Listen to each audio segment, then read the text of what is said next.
All paper series में हम यहाँ पर बात कर रहे हैं प्रश्न क्रमांक 9 की।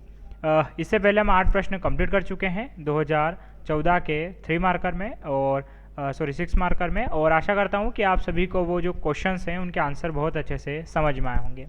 आज हमारा यहाँ पर प्रश्न है, ग्रामीण रहवासियों में गरीबी के प्रभाव पर एक संक्षिप्त टिप्पणी लिखिए। यानी कि एक भारत में जो ग्रामीण रहवासी वहाँ पर गरीबी का कौन सा प्रकार पाया जाता है उस पर आपको संक्षिप्त टिप्पणी लिखना है। लेकिन इसके अलावा मैं आपको जानकारी दे दूं कि एमपीपीएससी के लिए बकायदा स्पेशल हमने कोर्स लॉन्च कर रखा है, जहां पर 700 रुपीज़ पर मंथ में आपको सभी क्लासेस अवेलेबल हो जाएगी। जो शुरुआत में आपको यहां पर 65 वीडियोस पर मंथ मिलेंगे, जिसमें आपको हिस्ट्री, इकोनॉमी, ज्योग्राफी के 3 वीडियो पर डे के अकॉर्डिंग मिलेंगे। देन इसके अलावा हर सैटरडे को टेस्ट भी अवेलेबल है, देन पीडीएफ भी। इसके अलावा अगर आप चाहते हैं कि एमपीपीएससी का पेपर 3 जो नए सिलेबस के अकॉर्डिंग पूरे 300 नंबर का है, वो यहाँ पर पूरा हम कवर करवाने वाले हैं मात्र 4000 में। अगर आप इकोनॉमी स्पेशल पढ़ना चाहते हैं नए सिलेबस के अकॉर्डिंग तो 1000 में, और अगर आप हिस्ट्री और ज्योग्राफी को भी सेपरेट पढ़ना चाहते हैं तो 1000 रुपये में ये भी अवेलेबल है। चलिए लौटते हम यहाँ पर प्रश्न की तरफ, और प्रश्न में हमें यहाँ पर लिखना है कि भारत में जो ग्रामीण रहवासी हैं उनकी गरीबी किस प्रकार की, उस पर हमें यहाँ पर टिप्पणी लिखना है।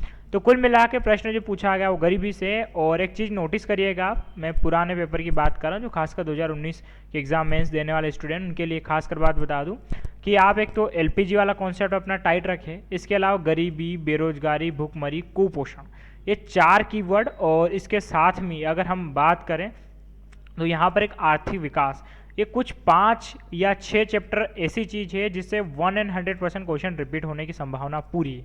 हालांकि नए सिलेबस में आर्थिक विकास उन्होंने नहीं जोड़ा है, लेकिन फिर भी क्षेत्रीय असंतुलन है या गरीबी, बेरोजगारी, भूखमरी, ये कॉन्सेप्ट तो है, इसलिए ये प्रश्न आपके लिए भी महत्वपूर्ण हो जाता है।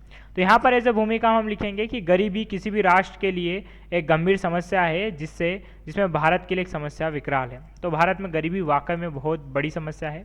तो अब यहाँ पर हम बताएंगे कि ग्रामीण क्षेत्र में कैसी गरीबी है। तो भारत की गरीबी का 80% आबादी गांव में निवासरत है, जो खासकर कृषि मजदूर हैं जिनके पास न्यूनतम भूमि है या फिर बिल्कुल नहीं है।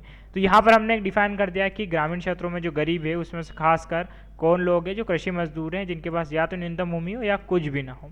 गरीबी के प्रभाव से साहूकारों से ऋण लेकर जीवन भर गरीबी के दुष्चक्र में समा जाते हैं। तो गरीबी की काफ़ी गंभीर समस्या गांव में देखने को मिलती है। फलस्वरूप वे न्यूनतम साक्षरता एवं उचित स्वास्थ्य की पहुंच से बाहर होते हैं। महिला पुरुष के मध्य आय वितरण असमान होता है, यहाँ तक कि मातृत्व काल में भी वे शिशु की देखभाल नहीं कर पाती, जिससे शिशु मृत्यु दर एवं कुपोषण में वृद्धि होती है। तो यहाँ पर ग्रामीण रहवासियों की जो स्थिति है वो हमने यहाँ पर डिफाइन किया है कि जो महिला पुरुष के बीच में आय वितरण है वो काफ़ी ज़्यादा अलग अलग होता है। महिलाओं को जहाँ पर कम आय दी जाती है, पुरुषों को ज़्यादा आय दी जाती है।